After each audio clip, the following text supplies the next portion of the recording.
네, 안녕하세요. 입지의 비밀입니다. 요즘 대구 분양 시장 분위기가 좋지 않습니다.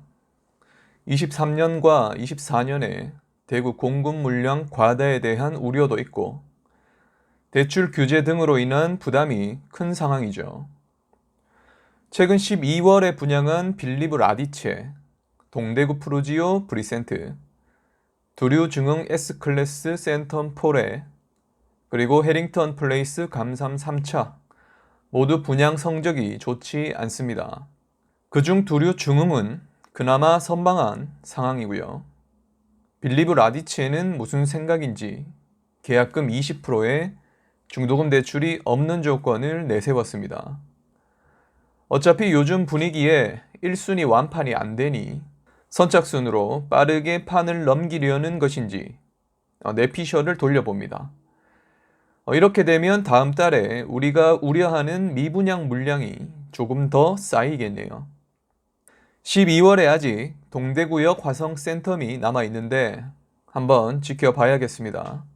자, 이렇게 작년에 이어 올해도 많은 분양이 이루어졌습니다. 올해 분양을 진행한 일반 물량은 11월까지 19,000세대가량이 잡히는데 12월분까지 합치면 2만 세대 정도가 됩니다. 작년 일반 분양 물량보다 5,000세대 정도 줄긴 했지만 그래도 많은 물량입니다. 우리가 1년에 일반적인 대구의 수요를 16,000세대 정도 잡는데 그것을 뛰어넘고 있죠. 앞으로도 대기 중인 단지들도 많이 있지만 현재 대구 분위기를 보면 분양을 점차 늦추거나 민간 임대, 후분양 등으로 돌리는 상황이 적지 않게 연출될 것으로 보입니다. 오늘은 올해 2만 세대 일반 분양 물량 중 상반기에 주목할 만한 청약 단지나 특이사항이 있었는지 함께 살펴보겠습니다. 2021년 상반기에도 다양한 분양이 있었는데요. 그냥 살펴보면 재미가 없겠죠. 눈에 띄는 입지 테마를 세 가지의 측면으로 표시해 보았습니다. 먼저 하늘색 음령은 개발 지역의 첫 삽으로 볼 수 있는 단지입니다. 수성 푸르지오 더샵은 바로 위에 하늘채가 있고 완전 첫 삽이라고는 볼 수 없지만 인근으로 진행 예정인 신축들 중에 선두주자라고 볼 수 있습니다. 부지도 도로를 끼고 길게 이어져 있기 때문에 막상 가보면 엄청 넓게 느껴지죠. 그리고 힐스테이트 대명 센트럴의 경우는 현충로역과 영대병원역의 더블 역세권으로 주목받기도 했지만 현충로역 일대 개발 첫 삽으로 볼 수 있습니다. 현충로역은 향후 4호선이 예정되어 있기 때문에 더블 역세권이 될 수 있는 지역입니다. 그리고 남구 대장 아파트 후보라고 할 수 있는 전보지구의 후광 효과도 기대할 수 있는 것이죠. 브랜드도 좋고 대단지이기 때문에 추후에도 인기가 있을 것으로 보입니다. 그리고 녹색의 경우 올 한 해 가장 핫한 분양이라고 해도 과언이 아닌 만촌역 힐스테이트와 태왕 디 아너스입니다. 만촌역 힐스테이트는 브랜드와 학원과 지하철 인접이라는 장점을 가졌고 만촌역 태왕은 남부정류장 부지 코너 자리의 가시성과 더 큰 평수, 그리고 오피 세대가 없다는 특장점을 가지고 있습니다. 둘 다 워낙 워너비였기 때문에 자금이 되시는 분들은 대부분 둘 다 청약을 접수했습니다.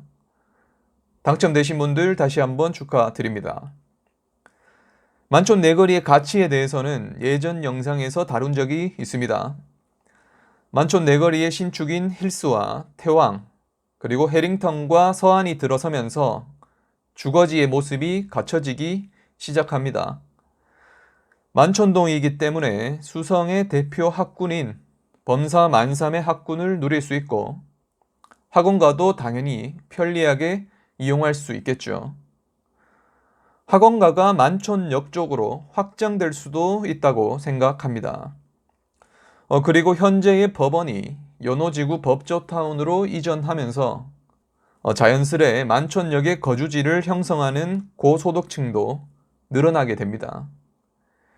물론 연호지구가 법조타운의 모습을 갖추려면 상당한 시간이 걸리긴 하겠지만 그래도 호재로 볼 수 있죠. 그리고 퇴왕 쪽으로 만촌역에 지하철 출입구가 만들어질 계획이 있기 때문에 이 또한 만촌역 자체의 호재로 볼 수 있겠습니다. 그리고 만촌역은 아까 잠깐 살펴본 현충로역과 마찬가지로 4호선 순환선의 정차역이기 때문에 더블 역세권이 될 수 있는 지역입니다. 이렇게 많은 잠재 호재를 지니고 있는 만촌역이기 때문에 지금도 좋지만 앞으로가 더욱 기대되는 지역입니다. 다음으로 노란색으로 표시된 음령은 인근 주복들 중 대단지 아파트라는 유니크한 장점을 지닌 단지입니다. 일반적인 지역에서는 아파트가 흔한 모습이지만 주상 복합들이 모여드는 곳에는 아파트가 오히려 장점으로 부각되는 면이 있습니다. 한양 수자인의 경우 댓글 문의도 많이 들어오는 단지입니다. 서부정류장 인근의 경우에도 상업지역이 많은 지역이기 때문에 보통 주상복합이 작은 부지로 들어오게 됩니다. 성당 태왕처럼 말이죠. 이런 곳에 대단지 아파트가 신축으로 들어온다면 당연히 인기가 좋겠죠. 그리고 서부정류장 부지가 어떻게 개발될지는 아직 모르겠으나 편의시설이 들어와도 좋고 주상복합이 들어와도 수자인 입장에서는 대단지 아파트의 메리트를 이어나갈 수 있기 때문에 좋다고 볼 수 있겠습니다. 그리고 죽전역 에일린의 뜰 같은 경우는 대구에서 핫한 죽전 내거리 북쪽에 위치해 있습니다. 죽전 내거리의 주복이 좋긴 하지만 조금 더 여유를 느끼고 싶은 분들은 대단지 아파트를 찾게 되겠죠. 그리고 에일린의 뜰 주변으로도 개발 예정이기 때문에 길게 본다면 더욱 메리트가 있다고 보여집니다. 자, 어떠신가요? 21년 청약 단지들을 그냥 쭉 살펴보기보단 이렇게 테마별로 나눠서 보게 되면 더욱 의미가 있습니다. 여러분들은 오늘 21년 상반기 청약 단지들 중 의미 있는 단지들을 자연스레 떠올리게 되셨습니다. 자, 앞으로도 입지에 대한 이야기, 그리고 변화되는 대구 모습 함께 챙겨보도록 하겠습니다. 그럼 오늘 영상이 도움되셨다면 좋아요 한번 눌러주시고요. 날씨가 점점 추워집니다. 겨울철 건강관리 잘 하시고요. 저는 다음 영상으로 찾아뵙겠습니다. 감사합니다.